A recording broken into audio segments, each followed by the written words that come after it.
Quiet. That's all David Miller had craved when he relocated to Willow Creek Meadows. A single dad and a dedicated firefighter, he cherished tranquility and sensible rules but had zero tolerance for pointless red tape. The subdivision initially looked ideal. Perfectly manicured yards, mailboxes in perfect rows, and a community boasting its select nature. He soon discovered, though, that this calm had a cost, and her name was Janice Reynolds. Janice wasn't merely the Homeowners Association chair. She was its self-crowned monarch, governing the subdivision with an iron grip. She controlled absolutely everything, from the shade of holiday lights to the approved placement of bird feeders. She lived for power, reveling in issuing violation slips for the tiniest missteps. Tales of her antics were legendary. Hushed conversations about her forcing a resident to change their door color because the blue was too vibrant, or when she supposedly used a ruler on flower beds to levy penalties. David had always tried to keep a low profile, but his first significant encounter with Janice occurred when he politely inquired why the community access fob system was updated every single month. The hassle was clear, particularly for people like him who often returned late from his shifts at the fire station. Janice had replied with a strained grin and a condescending air, stating it was for enhanced protective measures. He'd dropped it then, but her steely gaze signaled she'd labeled him a troublemaker. Mostly, he just tuned her out. He was swamped with his job and caring for his 13-year-old son, Leo. Leo, who'd battled severe allergies including anaphylaxis since he was little, was the main reason David had picked this controlled access neighborhood. He'd been promised it was secure, peaceful, and perfect for families. The various rules, even the ridiculous ones, seemed a minor trade-off for that peace of mind. But then the mishaps began. First, his access fob mysteriously failed one evening after a grueling shift. He had to ring the community management hotline, where Janice calmly told him his fob access had been inadvertently deactivated. She offered a fake apology, her tone oozing insincerity. Next came the citations. Minor infractions that felt personal. A warning because his recycling bin was 3 inches from the designated spot. A notice alleging his garden gnome was too flamboyant, even though it matched others nearby. Each complaint seemed like a deliberate tactic to force his compliance. David put up with it. He had no energy for petty fights, but his tolerance shattered the night Leo suffered a severe allergic reaction. It began like any other evening. David had just gotten home from a long shift and was starting dinner when he heard a frightening, tight cough from Leo's bedroom. His son's allergies had been manageable recently, but occasionally, with no warning, they'd escalate dangerously. David bolted to get Leo's auto-injector from the medicine cabinet, only to find it missing. He frantically checked every spot, flipping sofa pillows and rummaging through storage bins, but it wasn't there. His thoughts spun. Had he used the last one? He was sure he had a spare, but bone-tired from work. Had he forgotten to get a new prescription filled? Leo's breathing became alarmingly shallow. David didn't pause. He snatched his phone and dialed emergency dispatch. "This is urgent. My son's having an anaphylactic reaction. We need paramedics immediately." The emergency operator confirmed that medics were en route. David's home was simple to locate, but a knot of dread tightened in his gut as he recalled the single barrier that could delay them. The main gate. He raced outdoors, making a beeline for the community entrance, hoping to greet the ambulance and ensure quick access. But reaching it, his deepest fear materialized. Janice Reynolds was there at the gate's electronic console, arms folded, her face a stony mask. The light from the access panel glinted on her immaculately polished fingernails. David's pulse hammered. "Janice, paramedics are on their way for my boy. Unlock the gate." Janice cocked her head, a smug smile playing on her lips. "Oh, David. Procedure dictates that emergency responders require prior clearance to come in." David struggled to believe her words. "You've got to be kidding me. My son is struggling for air. Open this blasted gate." She let out an overdone sigh, tapping the console with a polished nail. "Regulations are regulations, David. You're aware of that. We had a problem last autumn with unapproved vehicles, and we just can't permit individuals to exploit emergency services for trivial matters." Fury boiled up inside him. A trivial matter? He's in anaphylactic shock. His life is at stake. Janice stayed perfectly calm, shrugging. "Well, maybe you should have made sure you had the necessary medical equipment at your house. We all have our duties." Distant sirens brought a wave of relief to David, but as he looked towards the incoming ambulance, Janice coolly pushed a button on the control pad.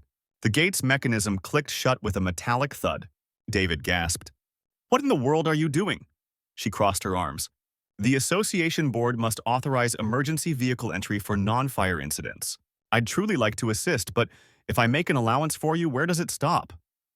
He was stunned by her audacity. His hands tightened into fists as the ambulance arrived on the other side of the barrier, its emergency lights pulsing. The medics inside rapidly took in the scene, attempting to speak through the steel bars. One, a younger woman, yelled, "We must get through immediately. Can you unlock it?" David whirled back to Janice.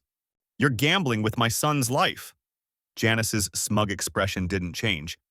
"I'm upholding the regulations." David didn't hesitate for another second. Without a thought, he dashed to the gate, grabbed the top, and pulled himself over. Janice shrieked furiously. "That's trespassing. You're breaching association property." David paid her no mind. He hit the ground hard on the other side and ran to the ambulance. The medics seized their gear and climbed the gate too, resolved to get to Leo quickly. Behind them, Janice was yelling into her phone, "Security! Law enforcement! David Miller is violating the law and threatening this neighborhood." David's anger flared, but there was no time to spare. He and the emergency team hurried back to his house. Inside, Leo was desperately trying to breathe. His face ashen, his small body shaking as he fought for every inhalation. The medics acted fast, giving him oxygen and readying an epinephrine shot. David knelt by his son, holding his hand tightly. "You'll be all right, buddy. Just stay strong." As the medication started working, Leo's breathing gradually became less strained. Relief flooded David, but his hands still trembled with fury, with terror, with the overwhelming powerlessness he'd experienced moments before. A rap at the door broke the tense quiet. David turned to find two uniformed deputies on his doorstep. Behind them, Janice stood, arms crossed, a self-satisfied look on her face. The taller deputy cleared his throat. "Sir, we got a call about unpermitted entry and disruptive behavior." David was incredulous. He'd just helped save his son's life, and now he was the one being viewed as a lawbreaker. Janice stepped forward, faking sympathy. "It's truly regrettable, deputies. I cautioned him about our regulations, but he simply wouldn't comply. He was completely unhinged, climbing gates, creating a disturbance.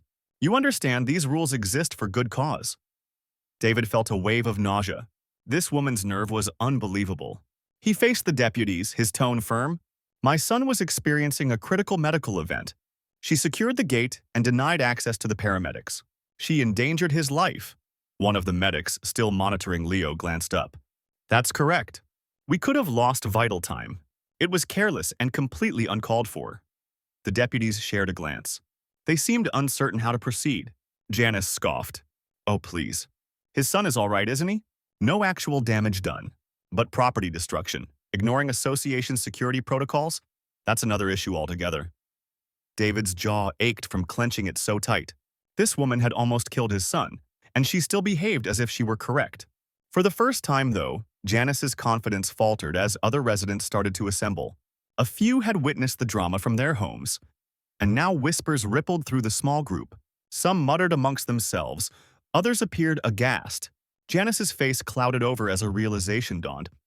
This time, she'd overstepped badly, but she wasn't finished, not even close. David remained in his doorway, hands balled into fists, as the deputies hesitated.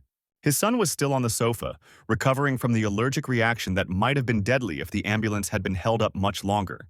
Yet, instead of taking the woman who had obstructed emergency medical aid into custody, the police were discussing if he was at fault for forcing his way through the gate. Janice stood self-righteously behind them, arms folded, anticipating David's punishment for challenging her. The deputies exchanged a look. The circumstances were complicated. They'd gotten a complaint from the association chair, but they also had a full medical crew as witnesses. One of the paramedics, the younger woman who'd scaled the gate with David, came forward. "Respectfully, deputies, this man saved his son's life. The delay might have led to lasting harm or even worse. We had to scale a locked gate because this woman," she cast Janice a sharp look, "denied entry to emergency responders." Janice huffed indignantly. "And as I've already stated, we have systems for allowing emergency entry after authorization. It's not my error that he didn't adhere to the correct procedures." David's patience finally broke. "Are you even listening to yourself, Janice? My son was critically ill. There was no time for protocol. He needed assistance right away." Janice rolled her eyes, her facade of false sympathy vanishing. "Oh, stop being so over the top. He's breathing perfectly well now, isn't he? A low murmur spread through the assembled neighbors. Some had been reluctant to get involved before, but now it was dawning on them. Janice had deliberately stopped medical aid from reaching them. One of the deputies cleared his throat. "Ma'am, are you aware that hindering emergency services is against the law? If these witness statements are accurate, you could face significant penalties." Janice's face twitched, her self-assurance wavering for the first time. But rather than conceding, she dug in her heels. "I was adhering to association regulations. If there's no order, what is there? If everybody just began admitting emergency vehicles without paperwork, it would be bedlam. The rules are there for a purpose." David's rage intensified, but now he wasn't alone in seeing through her ridiculous claims. A voice called out from the group. Sam, his next-door neighbor, a typically quiet man who'd steered clear of association conflicts for ages. "That's a pile of nonsense, Janice." Janice's head whipped towards him, her mouth agape in surprise. Sam had never challenged her previously. "You didn't halt that ambulance due to regulations. You halted it because you craved control over David. You aimed to discipline him for doubting your petty tyranny, and you were indifferent if a child was harmed as a result." Several heads nodded affirmatively. Someone mumbled, "She pulled the same stunt on me last spring when my mother collapsed. The medics had to force the gate." Janice's eyes darted about, a flicker of panic in them. For ages, she had reigned through fear and bullying, levying fines and warnings to anyone who opposed her. But now, things were shifting. David, seeing his chance, moved forward, his voice steady but resolute. "She's done this previously?" A couple of hesitant nods followed. Maria, a single mom from a few doors away, spoke out. "I was penalized for summoning an ambulance last fall when my son fractured his leg. Janice claimed I should have driven him myself instead of bothering the community with sirens." More muttering. The anecdotes began to emerge. Minor power trips, each brushed off as Janice being Janice back then. But now they were accumulating, creating a pattern of malice that was no longer ignorable. David turned back to the deputies. How many instances of her obstructing emergency responders must occur before something concrete is done? One deputy spoke quietly into his radio to dispatch. After a brief pause, he gave Janice a long, inscrutable stare. "Ma'am, we will need to file an official report regarding this incident." Janice's composure finally shattered. "You cannot be serious. I am the association chair. You ought to be arresting him for unpermitted entry, not bothering me for adhering to regulations." But even the deputies weren't convinced any longer. One of them offered David a form. "If you wish to file charges for obstruction, we will forward this to our superiors." David didn't pause. "I most certainly do." Janice gasped, looking as though she'd been hit. "You can't do this. I was only—" She looked towards the neighbors, seeking any sign of backing, but no one defended her. Even her staunchest association supporters remained quiet. For the first time, Janice was truly isolated. Her mouth moved, but no words came out, her brain desperately seeking an escape. She had dedicated years to dominating this neighborhood, levying penalties, creating regulations, and damaging lives in the pursuit of control. But she had overplayed her hand this time, and now David was spearheading the opposition. While the police collected testimonies, Janice's panic intensified. "This is an error. I was simply performing my duties. You will all be sorry." David folded his arms. "No, Janice, you will." She had constructed her authority on dread and seclusion, but now she'd made an adversary she couldn't bully.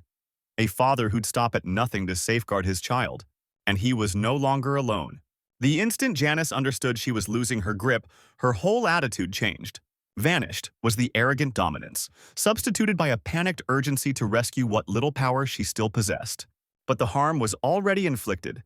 For so long, she had governed Willow Creek Meadows by threats, handing out ridiculous penalties, imposing whimsical regulations, and singling out anyone brave enough to challenge her.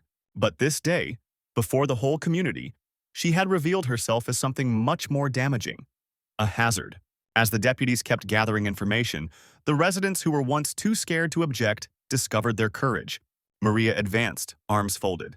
"So, Janice, what precisely was your justification when my son fractured his leg and you denied the paramedics entry? You told me I should have anticipated mishaps better, correct?" Janice's jaw clenched, but she remained silent. Mr. Peterson, a retired attorney, settled his spectacles and joined the expanding group. "Association chairs aren't exempt from the law," he stated. Obstructing emergency responders is a crime. If several homeowners endured similar situations, we're seeing a pattern of carelessness and misuse of authority. Whispers of agreement spread through the onlookers. Some individuals took out their phones, recording the spectacle. Janice standing there, ashen-faced, as her tight control over the neighborhood disintegrated before her. Janice turned to her final supporter, a man named Walter who had consistently been quick to agree with her. "Walter, you realize I was only acting in the best interest of the community, don't you?" Walter took a step away, shaking his head. "No, Janice, not this instance." She looked around wildly, seeking supporters, but none remained. Sam, the previously impartial neighbor, folded his arms. "Admit it, Janice. You finally angered the wrong person." Janice's lips twisted in fury. "You folks don't get it. I ensure this place functions. Without my leadership, this neighborhood would collapse," David scoffed. "Hilarious. I believe we'd manage perfectly well without an individual who almost caused a child's death due to her fixation on regulations." A wave of agreement passed through the group. Someone mumbled, "We should have ousted her ages ago." Feeling her authority escaping her control, Janice turned back to the deputies. "This is persecution. I am the injured party here," one of the deputies sighed. "Ma'am, we will be launching a formal inquiry. If you are determined to be guilty of impeding emergency services, you will face legal repercussions." Janice's eyes grew wide. "Legal repercussions?" Mr. Peterson smirked. "That's correct, Janice.